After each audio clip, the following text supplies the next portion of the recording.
سەبارەت بە پرۆژەیەکی استراتیژی ئاو کە لە قوشتەپە بە فەرمانی سەرۆک وەزیرا مەسرور بارزانی جێبەجێکرێت لە ستۆدیۆ میاداری بەڕێز بژار مەلاخدر قایمقامی قوشتەپەمان کردەوە. بەڕێز بژار بەخێر بێت. زۆر سپاس. بخێر هاتی کەکێ بژار کەک بژار گرنگیە vê projeyê ev projeya stratejîk û قوشتەپەتê cîbicîkirin tijmere şirove bikê dest pêkê. بەڵێ سەرەتا سڵاو لە ئێوە لە بینەرانی کوردستان 24. طبیعی ئەو پرۆژەیەکی استراتیژی زۆر گرنگە بە نسبەت قەزای قوشتەپە. خەڵکی قوشتەپە بەڕاستی دەمەک بوو چاوەڕوانی جێبەجێکردنی پرۆژەیەکی لەو چەشنە بوون لەبەرەوەی ئاستی ئاوی ژێر زەوی بڕادەیەک دابەزی بوو خەریک بوو تووشی بێهیوایی دەبین. بۆ بڕیاری سەرۆکی حکوومەت هیوا لە بۆ خەڵکی قەزاکە گەڕایەوە و لە بۆ خەڵکی گوندەکانی دەوروبەریش بە هەمان شێوە کە با بڵین ژمارەیەکی زۆر بەرچاوی خەڵک لە گوندەکان و لە سنتەری قەزا لێوە سوودمەند دەبن. چەنە بێتە هۆکاری چارەسەربوونی کەمی ئاوی خواردنەوە و بوژانەوە و گوندانە پێما بە نزیکەی 6 گوند لەو دەوروبەرە سوودمەند دەبێت. زیاتر لە 6 گوند سوودمەند دەبی لەو پرۆژەیە و سنتەری قەزای قوشتەپەش. پرۆژەکە پرۆژە چارەسەری بنەڕەتی کێشەی ئاو دەکا لەو سنوورە بە شێوەیەکی گشتی با بڵین لەگەڵ تەنفیزکردنی پرۆژەکە هەموو ئەو با بڵین ئەو بڕیارانەی کە لە ناو پرۆژەکە هەیە سەبارەت بۆ نمونە گۆڕینی تۆڕی با بڵین ئاوی قەزای قوشتەپە و هەموو ئەو با بڵین لە ڕووی فەنیەوە هەموو ئەو پێویستیانەی کە پێویستن ئەنجام دەدرێن لە پرۆژەکەدا. کەکێ بژار یانێ چەندین پرۆژە لە قوشتەپە دێوەرن جێبەجێکردن یعنی ئەو پرۆژێن گۆ لە گوندێن قوشتەپەژی دێوەرن جێبەجێکردن کیژان پرۆژەنە؟ بڵێ کابینەی نۆی حکوومەتی هەرێمی کوردستان بە سەرۆکایەتی ڕێزدار جەنابی کاک مەسرور بارزانی بە شێوەیەکی گشتی لە هەموو سێکتەرەکان هیوای لە بۆ خەڵکی قەزای قوشتەپە گەڕاندەوە. قەزای قوشتەپەیەک لەو ناوچانە بوو کە بەڕاستی لە ڕابردوودا پراوێز خرابوو و خەڵکەکە گلەیی و گازاندێکی زۆری هەبوو. بەڵام دوای ئەو بڕیارەی کە جەنابیان بڕیاریدا کە قوشتەپە بکاتە قەزا لە ناحیەوە بوو بە قەزا چاوەڕوانی خەڵک ڕۆژ بە ڕۆژ زیاتر بوو هیوایان زیاتر بوو. ئەوە بوو کۆمەڵک بڕیاری گرنگی تری دا لەوانە دروستکردنی سایلی قوشتەپە بوو. هەر لە ناو قوشتەپە ئێستاکە با بڵین دەستکرا بە قیرتاوکردنی بەشێک لە شەقام و لە کۆڵانەکان و لە هەمان کاتدا نەخۆشخانەیەکی 25 قەلەوێرەیی ئێستا لە با بڵین دروستکردنە کە پێویستیە پزیشکیەکانی هەمووی تێدا و لە ڕووی خزمەتگوزاری تەندروستیەوە جێبەجێ دەکرێت. بنکەیەکی تەندروستیمان هەیە لە ڕۆژی دووشەمەوە ئەویش بەشی ئێوارانی دەکرێتەوە کە پێشتر ساڵانێکی زۆرە لە قوشتەپە تەنها بەشی بەیانیان با بڵین نەخۆشیان وەرگرتیە. زۆر سوودمان لە زۆر بڕیاری سەرۆکی حکوومەت وەرگرت لەوانە بڕیاری ژمارە 172 ئەنجومەنی وەزیران کە جەنابی سەرۆکی حکوومەت مهتەمە بەوەی لە کارگە و کۆمپانیاکان ڕێژەی دەستی کاری خۆماڵی بە 175 بێ ئەمە توانیمان لەما سوود لەو بڕیارەی جەنابی سەرۆکی حکوومەت وەربگرین زیاتر لە 350 کەس حتا ئێستا لە ساڵی 2024 لەو کارگە و کۆمپانیانە دامەزراون و لە کەرتی پەروەردە ئێستا حالی حاضر پرۆژەیەک دروستکردنی قوتابخانەیەکی نۆپۆلی بە هەمان شێوە لە جێبەجێکردنەوە لە مانگی ئایندە بە هەمان شێوە قوتابخانەیەکی 18 پۆلی لە نوێوە دروست دەکرێت لە سنتەری قەزای قوشتەپە. بڕیارەکانی سەرۆکی حکوومەت لە کەرتی کشت و کاڵ زۆر با بڵین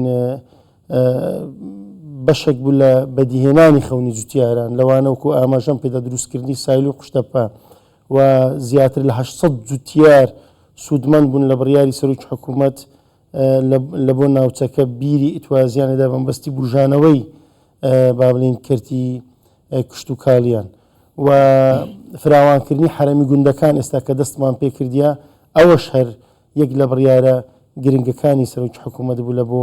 قەزای قوشتەپەوە لە هەمان کاتدا دعمی جوتیاران بە پێی پێویست و بە پێی داواکاریەکانیان هەمومان گەیاندیتە ئەنجومەنی وەزیران و شەخسی سەرۆکی حکوومەت بابرین هەموو ئەوانی کە پێویستن بڕیاری لەبارەوەدایە. بەڵ پێش دەست بەکاربوونی بەڕێستان و بڕیارەکانی سەرۆک وەزیران کێشەی ئاو لە قوشتەپە زۆر بوو کەم ئاوی لە قوشتەپە. بڵێ قوشتەپە ڕێکخراوی IOM لە نەخشەی عێراق ئاماژەی بە قوشتەپە کردیە کە لە ڕووی ئاستی ئاوی ژێرزەوی یەک لەو ناوچانەیە کە لە ئاستی عێراق بەهۆی گۆڕانکاریەکانی کەشوهەوا بەهۆی خێرایی گۆڕانکاریەکانی کەشوهەوا بەڕاستی تەسیرێکی زۆر زۆری لە قەزای قوشتەپە کردیە و ئەوە بەهۆی ئەوەی کە ئاستی ئاوی ژێرزەوی بەڕادەیەکی بەرچاو لە ماوەیەکی زۆر کورت دابەزی کە دەتوانین بڵین تا ئەندازێک بێهیوایی لە لای خەڵک دروست کرد و لە ساڵانی ڕابردوو کێشەی ئاو لە سنووری قەزای قوشتەپە زۆر هەبووە و بەو بڕیارە کۆتایی بە کێشەی ئاوی خواردنەوە دێ واتە جارێکی تر دوای جێبەجێبوونی ئەو بڕیارە ئێمە بابرین بە هیچ شێوەیەک تووشی ئەزمەی کەم ئاوی و بێ ئاوی نابین لە سنووری قەزای قوشتەپە. کێکێ بژار ینی ئەو پرۆژە زۆربەی وان دەست پێکردنە ئێک و خلاص بوونە هەنە ئەو پرۆژە ئاوێک هەنگی بداوی دەبە. پرۆژەی ئاوی قوشتەپە پرۆژەیەکی گرنگ و استراتیجیە 38 کیلۆمەترە لە زەی بچووک حتا ناو سنتەری قەزای قوشتەپە. طبعاً پرۆژەیەکی لەو چەشنە پێویستی بەلانی کەم ساڵە کونی و حتا 2 ساڵ دەبیتن لە حتا تەواو دەبی بە تەواوی چونکە بابرین لە سەر ڕێی خو حتا دەگەتە ناو قوشتەپە 25 گوند لە سنووری ناحیەی بیستانە و قەزای قوشتەپە و دواتر کە دێتە ناو قوشتەپە و نزیکەی بۆ سنتەری قەزای قوشتەپە حتا گوندەکانی دەوروبەری زیاتر لە 45 گوند لەوێش سوودمەند دەبن و تۆڕی ئاو ڕاکێشانی بۆڕی لەڕێی ئەوە طبعاً ئەوە زۆری پێویستە لەبەری پرۆژەکە زۆر گەورە و استراتیجی گرنگە لە 24 سعات بابرین لە ماوەی 24 سعات 72,000 متر سێجا ئاو تەسفیە دەکە و دەنێریتن هەناردە دەکە. بەڵێ ئێستا باستانەوە کرد پرۆژی زۆر کراوە بە قوشتەپە هیچ پرۆژێکی تر ماوە کە داوای بکەن پێویستان بێ هەموو ئەو پرۆژانەی کە بەڵێ هەموو ئەو پرۆژانەی کە باسمان کردن بەشێکیان لە جێبەجێکردنە بەشێکیان موافقاتی تەواو بۆ و هەندێکیان لە تەندەرینگن بەڵام ئەوەی کە گرنگە و جێی دڵخۆشیە بەشێک لەو پرۆژانە ڕاستەوخۆ بە دەعمی سەرۆکی حکوومەت بە شێوەی ڕاستەوخۆ لەلایەن سەرۆکایەتی شارەوانی قوشتەپەوە جێبەجێ دەکرێتن و ئەوە